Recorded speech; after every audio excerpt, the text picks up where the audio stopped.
Hi,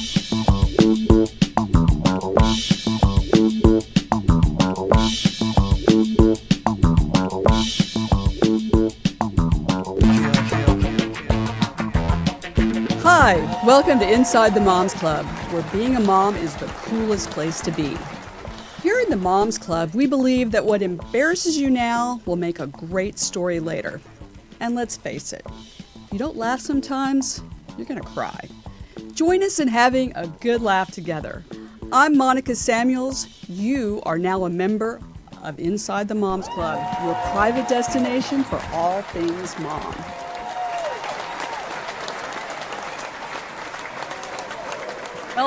Welcome, moms. We're so glad that you could join us today. I'm Monica Samuels. I'm here with my co-host, Jennifer Marsh. Hi, Jennifer. Thank you for having me. Happy to be here. Thank you for being here. And it's been an interesting, since we did our last show, so many things have happened, but this week has been eventful in and of itself. I started the week taking my youngest son to college because he changed colleges. Because his other college went on strike. It's a long story. He'll probably write it in his memoir, so I won't go into that. But I was taking him to college. I was out of town, and at 9 a.m. on a Sunday morning, I get an alarm that there's a fire alarm at my house, which 2 seconds later was followed by my husband and son, who are at the house, frantically calling, trying to find where this fire is coming from. Well, they can't find any flames. Then the monitoring company calls me and asks me if I need the fire department. So I thought it was a good idea to get the fire department since I have a fire alarm. So the fire department comes, these alarms keep going off through, like, they would turn it off and it would come back on and turn it off and come back on. I'm talking to the monitoring company. At one point that I had 4 alarms, the monitoring company called me and said, "We just got an alarm. Do you need us to send the fire department?" And I said, "No, you sent them already. They're there." And he said, "Oh, so this is a false alarm." And I said, "No." I mean, I'm an attorney, so I'm very technical about these things. So I was like, "No, the fire department is there. So I don't know how to call it a false alarm." So then they wanted to know, well, what zone is this coming from? The fire department said, call them back and find out what zone it's coming from. So I call and they said, it's coming from EEO1. And I said, well, where is that? Well, they had to transfer me to the service department, who then had to open up a work order to find out where EEO1 is in my house. Meanwhile, everyone's passed out on the floor. That's right. So we still have not gotten a report from the monitoring company. We don't know where EEO1 is. The fire department did, though, find carbon monoxide and some gas that they used in World War II. Anyway, we've sorted through all that, but there was a lot of drama. Let's just say right. week. It was a malfunction of the heating system, right? Yes. Oh, that's what they thought. But now now everybody's saying it's somebody else. The heating people say that it's the fire monitoring company, the fire alarm system, and everybody's pointing fingers at everybody else. So you may or may not have a poisonous house at this point. Right. Okay. So, but I'm still here, and It's all good. But and you, I know you were just a tad bit late here moments ago because you are the mom of 2 new puppies. I have 2 new puppies who are so much fun, but they're just like regular babies. They are. They have to be on a schedule. They have to be watched all the time, and they seem like they don't necessarily need, as many eyes on them as they do. But we have a fenced-in yard, and normally it's great. I can let them run around, and I can sort of grab grab a cup of coffee and my breath. And anyway, the yardman came, opened the gate. I didn't know it, and the feisty one got out. And we live on a road where you could easily lose your life in 3 seconds. And she, thankfully, was just, had gone down the street on the sidewalk and was contemplating crossing the road. That was something she was thinking about. But there are all of these places on our yard where you can get lost. And so we checked all those first when we didn't see her right away. But we all have those moments as moms where your heart drops and you're like, what just happened? Like when you lose your child in the grocery store, or, you have those moments where you're like, what if the worst has just happened? And I had that moment. Wow. So, and you haven't gotten to experience that in a while since your children are older. Yes. Your son and daughter you don't have those issues now. I think you have those moments all the way through, you know, No, that's like true. kids To trying some out degree. for different sports teams or getting into college. You have those moments where you're like, Yeah. hold your breath and hope for the best. But the danger moment is usually Yeah. when they're, well, I take that back. When they drive off in the car for the Yeah, first that's time, I take. You're that's right. pretty that's pretty The hard. driving, the going off to college, Yes. pledging a fraternity. This is not good. I'm not Yeah. very happy about that. Yeah. So yeah, Yeah. So I have a sort of new driver in my house right now, and that is very scary. I bet. Although he seems to be responsible. Well, that's good. That's good. So you are the mother of 5, and we are very thrilled today to have a mom of 4, which is very challenging because she has 4 kids. She doesn't have 2 kids and 3 dogs. We're thrilled to welcome Victoria Recaño, who is an Emmy Award winning reporter and the West Coast journalist for Inside Edition. She's interviewed all kinds of influential people in our country, President Barack Obama, Bill Gates, Tom Cruise, Wolfgang Puck. She loves travel. She loves cooking. And we're just so thrilled to have her. Welcome, Victoria, into Inside the Moms Club. Thank you. It's great to be here. Very, very happy. So tell us what it's like. You've heard about us, you know, our little trauma with kids and fire alarms and things, but you have 4 kids. Now, how old are your children? Tell us a little bit. They are 11, 7, 6, and 3. Wow. So it's a handful, but it's fun. And, you know, they're cute. They're like the best, you know, they're the best and then the worst, so to speak. Do you know what I mean? Yeah. It's like one of those things, like most days it's awesome. But there are some days when they're running around my kitchen and I'm like trying to cook, empty the dishwasher, do all those things I need to do. And I'm like, you're driving me crazy. Can you go downstairs in the basement, watch a show, you know, sit on the couch? So, but it's fun. It's fun every day, really. It is. Well, I'm amazed by the videos that your sons put out and how much they get involved in family activities. I loved watching when your youngest daughter, who at the time was maybe only 2, was helping. She was 2. Yeah. She just turned 3. She was like just turned 3. You know, looking over the anchovies as, you know, Todd English is making birthday dinner. She's trying to blow up a giant inner tube for sledding.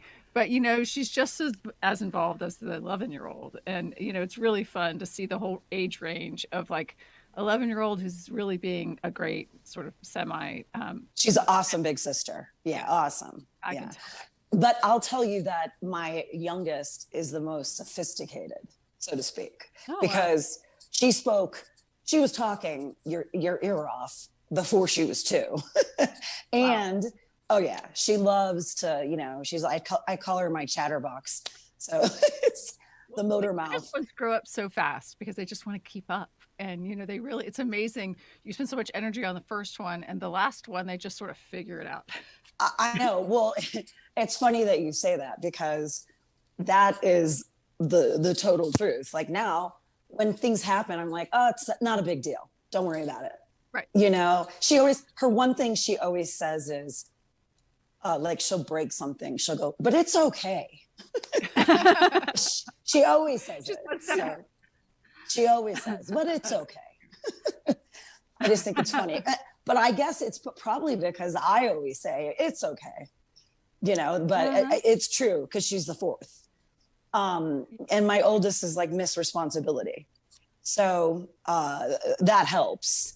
It was very helpful to have, like I have bookends, you know, my daughter's the oldest and then the other one is the youngest and then the 2 boys in the middle.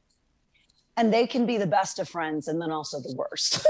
You know, you know how that goes. And they're close in age. I mean, they seem like they are close. They're only about 14 months apart. Yeah, So twins. Yeah, exactly. They're in different grades, but they are very close. So yeah, the best and the worst of each Well, other. yeah, and it really is like it's the best and worst of times because they're so close, but also they get Exactly. competitive and they. Yes. Yes, exactly. So the videos that I think I have a clip that I sent you guys. Yeah, we want to take a look at And it. Tell us a yeah, little bit about the show that you're so the doing. show, it's called Breakfast with Balt and Seabass. Mhm. And the whole idea was I felt like there wasn't enough positive kids things on YouTube. And I thought, you know what? What if we kind of did like a forum where the kids sat and talked? Because kids really like seeing other kids. Mm-hmm. But we started doing it about a year ago. And the kids love, they love seeing like people join in, more people, showing up to watch their videos. So it's been exciting. And it's also a great way for all of our family to see all the moments and a way to capture all of the different things that we're involved in and doing, because it's sort of like the modern day I guess you would call it a modern day photo book, if you will. And then the kids really enjoy it, so they get really into it. They love it. They love it.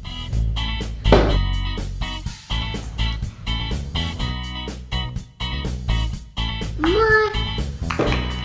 And the clip and look.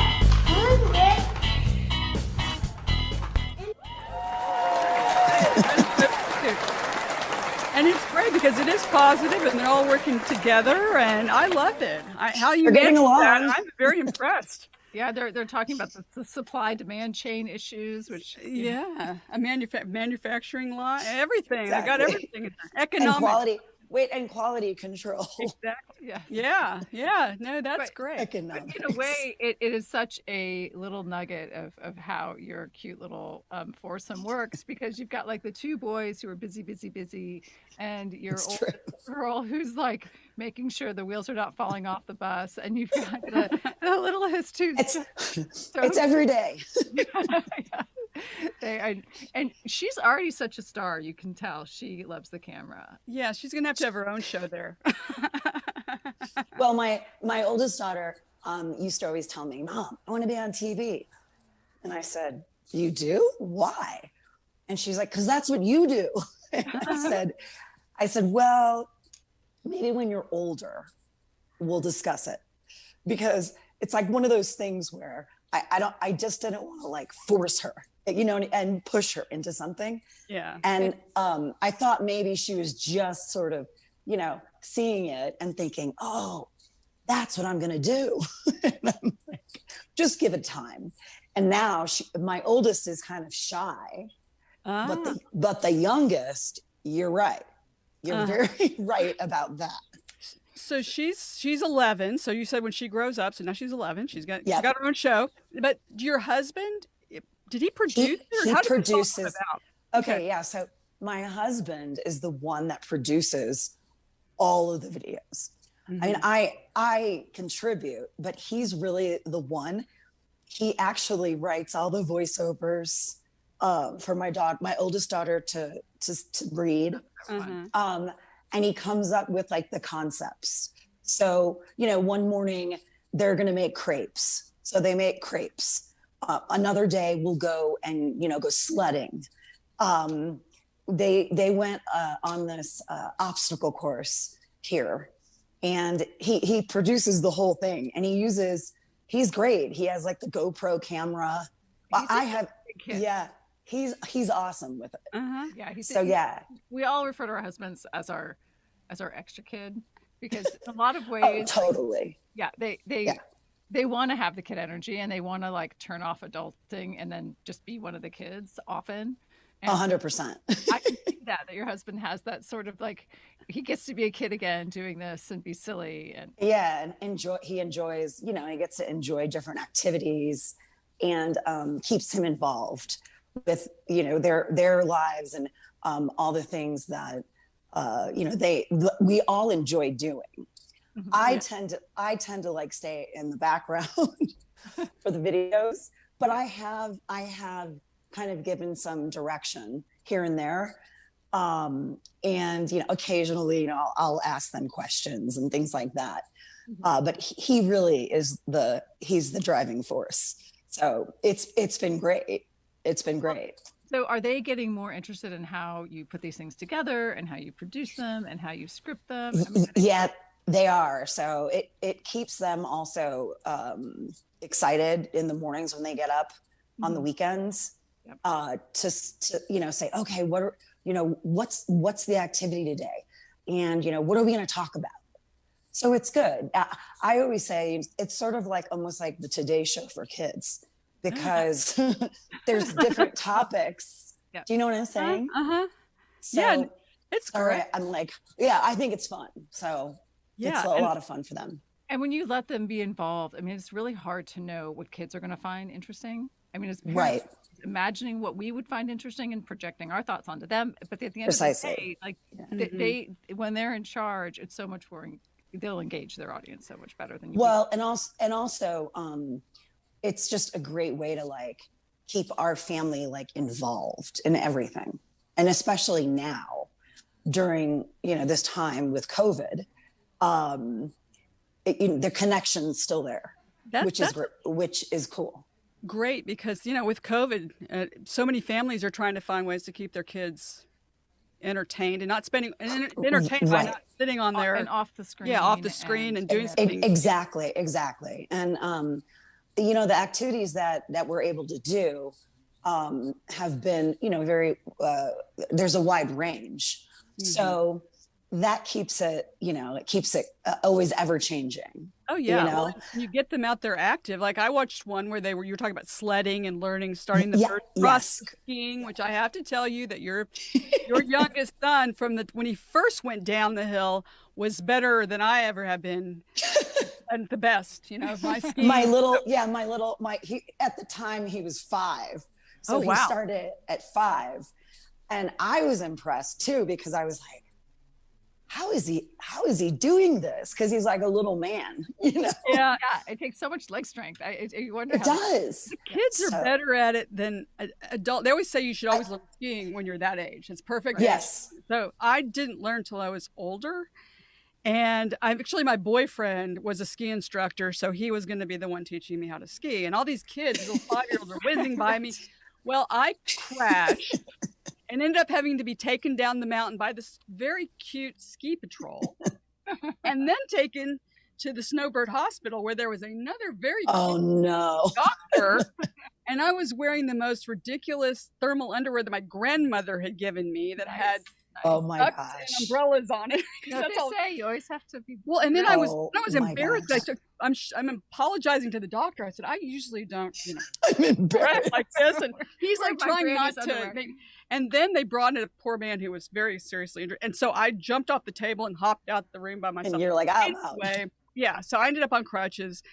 So yeah, my skiing is not all that great, but it's great that your kids, they'll be awesome skiers. I think they will. Because I am the same. I'm like you. I started doing it later. And I'm scared of like getting hurt. That's my thing. I don't want to run into a tree. Right. And I've exploded before and lost my skis and, the poles, and my husband has finally like got me to realize they're not called sticks. He's like, they're not sticks, they're poles. So I'm like, okay. All right. But I mean, out there. It's great. You're trying. You got to try. You just got to try. It's interesting. No matter what it is, I mean, I'm not a golfer, but my husband is, and he always wants me to go golfing. And I was like, I'll ride in the golf course. But the thing that's what I do too. I'll ride the golf cart all day long. But we have discovered we do there are some things as a family we love playing cards together, and it sounds like your family loves being in the snow and they love skiing, and that's we're enjoying it. Yeah, it connects your 11-year-old, your 2-year-old, all of them. It's so fun to see. Yeah, that's totally true. That is Well, here in the Moms Club, we have Zoomer moms who join us and will ask you questions. So we would like to invite in our Zoomer moms. Well, welcome, Zoomer moms. We're so thrilled to have you here today. Thanks for joining us.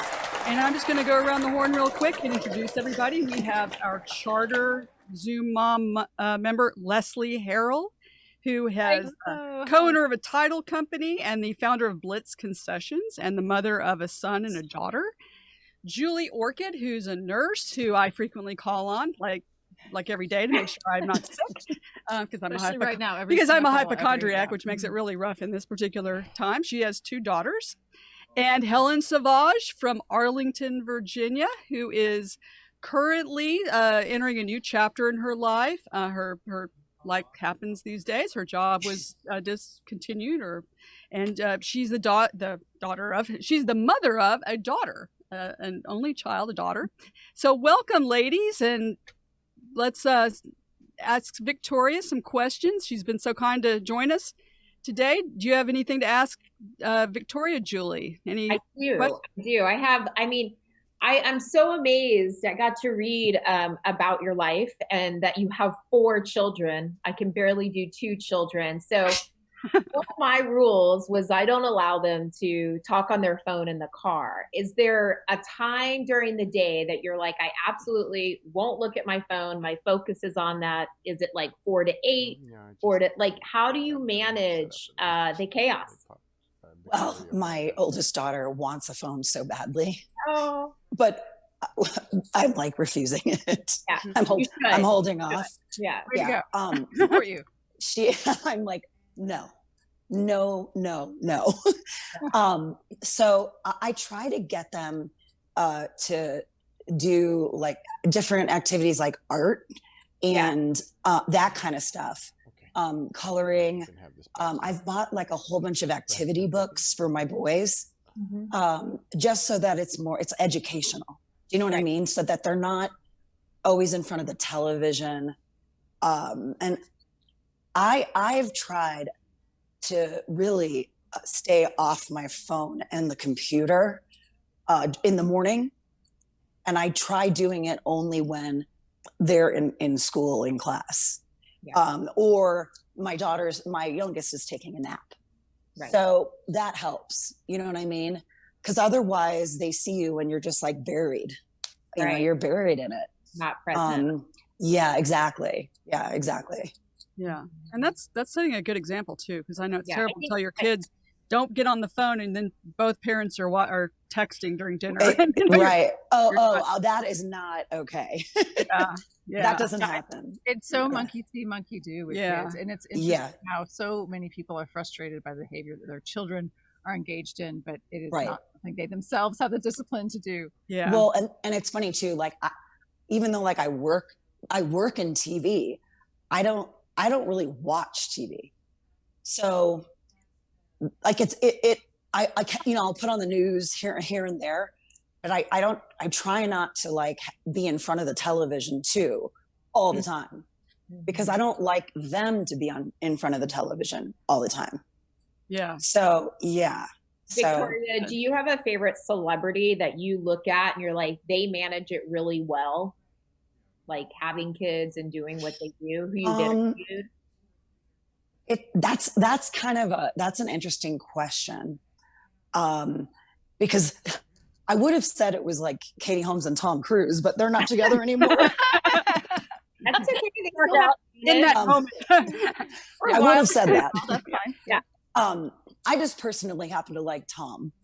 I think he's like, he gave me advice when I was pregnant with my oldest. Yeah. On parenting, and I thought it was, I don't know, it was pretty good advice. Basically, he's like, make sure your husband takes extra good care of you, and he'll either take you out for dinner, bring home dinner, maybe massage your feet or something. And I thought, oh, that's thoughtful, right? That is good advice. I'm just telling my husband. We should all share that. Tom Cruise. Tom, that's what Tom Cruise said. Take good care. Yeah, take good care. That's good advice. It was good advice. So He's a great one. As far as like juggling a lot, I'm trying to think. There's been a lot of people that I've interviewed over the years. I think Jennifer Gardner. That's who I was going to say. I was just about to say Jennifer. Yeah, she handles everything quite well. And there's another. Let's see. Kate Hudson is pretty. She's also a good one. Yeah. She's really. Yeah. I would say she's another one that I would like. Look at and be like, oh, she does it well. Yeah. For all of her success and, juggling the family life. Yeah. But yeah, Jennifer Gardner is absolutely for sure. 100%. That's so interesting because they all look like they have it together. They all look like they make it. I know. Easy. It makes for the people like us who are at home juggling kids and family and husband. Well, it's also easier if you have like help. Yeah, you're full. True. And sometimes it doesn't go so well. So there's Joan. So Victoria, well. Leslie, do you have a question for Victoria? I do. I'm sorry, Victoria. I was going to say, we were talking about a bunch of different things. You're talking about best advice and all that, but what do you kind of pin as your signature thing with your family that you're like, I will never give up on this as my kind of family persona? What's your, whether it's making sure you feed your family, one meal a week or whatever? Oh, well, the meals I'm always on top of that. That's something that's a definite, it's a must. But we try to do at least two, we call them family nights. And so we'll make popcorn or bake cookies with the kids, watch a movie. And we try doing that at least two nights a week. So I think that it helps because we're all together and enjoying each other's company. And it always reminds you and then the kids get excited about it. They look forward to it. And that's sort of just been a tradition. So I think traditions are really, really good. And I also think home cooked meals is the other. Oh, yeah. Yeah. And it really helps with cook as well as you. Well, and the other thing is my home cooked meals are not probably as good. Yeah, that wouldn't be mine. People complain about mine. So. They do? Well, I admit Monica and I are exactly the I'm best. not a good cook. I took a class on cooking chicken and still failed. The only class I took that it worked out, I can flip an egg perfectly. Oh my gosh. Everything I've done is terrible. You should build on that. Well, what else can you do in the day? My husband had a friend it was an older lady, and she says, give me a tank of gas and a credit card and I can make you dinner anywhere. Yeah. That's funny. Well, what's crazy. So I'm going to actually say, okay, I will say I love cooking. All right. That's my thing. That's my stress reliever. And I make everything homemade, from even pasta sheets and for lasagna. I always make all my sauce, all my soups, everything always from scratch. I don't I don't buy anything that's really pre-made at all. So it's fun though, because the kids, you can come over. And luckily, knock on wood, I've happened to have the pleasure of becoming friends with all these big chefs. So what was really fun was on my 7-year-old, my Sebastian, my older son, his birthday, Chef Todd English actually flew here to make dinner for him. Wow. And he brought a piece of Wagyu beef from Japan. And it was so funny because we did I'll send you guys a link for these videos. And I was like, now how much is this steak? And he said it was $800. And I was like, what? Wow. And they're pricey. I've seen them. I had my son heard him say it.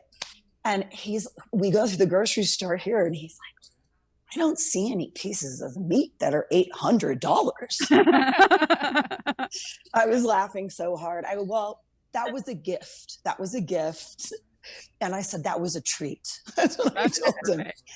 So, but yeah, so it's always fun when I'm also really close with Curtis Stone, who, do you remember the Take Home Chef? Do you guys remember that? I do, yes. He would, yeah. So we've cooked together before a whole bunch of times, but I learn a lot from them.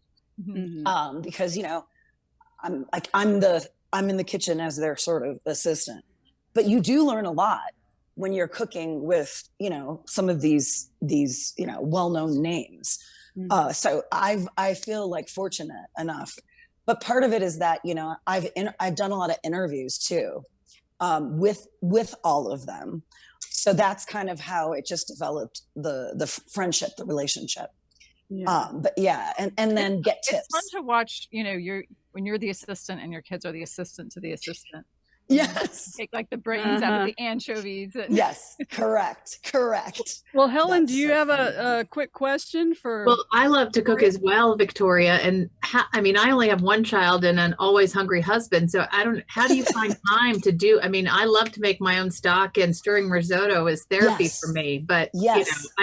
I'm exhausted, and, now I'm in a transition stage with my life. And so I do have more free time, but Right. it's, but how, like, do you do it in segments? Do you do it all at once? Yeah, I just try to be very, like, I plan it out. So if I make roast chicken, then after I make the roast chicken, I'll make stock, or I'll make the broth, and then I'll make it into multiple meals. So, and I stretch it, over time. So it's kind of like, I think, like, for example, last night I was up and I made bolognese, and I'll freeze a portion of it. Yeah. And then stick the other half in the fridge. So Yeah, that we I can always have make, it. quadruple batches and freeze half. But It's smart. The stretching thing, I was like, are you cooking new meals every single night, or are you doing, what my So mom used to do? I stretch it. I just kind of stretch it. You know what I mean? I do tend to actually cook at least 4 to 5 times every week. So I can't do that. Wow. I do 4 to 5. Wow. Personally, I kind of find it therapeutic. So it's a stress all- reliever. Are all of your kids going to end up being excellent choppers? So they're all going to learn how to prep for you. You know what they're good at? They're good at pressing the button on the blender and the food processor. They're really good at that, and they love making like homemade pancakes and waffles and things. So they love to do the mixer, the hand mixer, Yep. and I'll let them, because that's safe. That's fun. Safe-ish. That's Well, and Maria, I pasta. have to tell you, Pasta, that is yeah. we haven't talked about giving a Mom of the Year award for Inside the Moms Club, but she's definitely a candidate. I mean, my gosh, 4 kids and Way she. up there. I'll have to send you guys some. Oh I'll my have to send gosh. you meals. Oh my gosh. Yeah. Well, thank you so Thanks. much for joining us today, and remind us again where we can see your son's Okay. kids. I guess they're all in the show. Yep. Breakfast with Balt and Seabass. Okay, well, definitely check that out. And thank you again so much. And thank you, Zoomer Moms, for joining us. And thank you to our sponsor, Blitz Concessions, which Blitz Concessions is the solution for all your volunteer parent organization who are trying to raise money for concession stands, drive-throughs, swag sales. And in this COVID touch-free environment, you're going to want the Blitz Concessions apps. You just need to check out www.blitzconcessions.com for a free demonstration. And also, you'll want to check us out on social media. We are at Inside the Moms Club on Instagram and Inside the Moms Club website. And just be sure and log on, check us out. We're doing all kinds of interesting things on there. And I'm so sad that this hour has gone by so fast. It was so interesting. We've really enjoyed it. Thank you And for having me. well, thank you for co-hosting today. And we'll be back next time with celebrities and extraordinary moms just like you. We know that your me time is precious and valuable. And thanks again for sharing some of it with us. Keep laughing. Remember, if you don't laugh sometimes when you're a mom, you're going to cry. We'll see you soon again. Bye for now, and see you next time inside the Moms Club.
excited.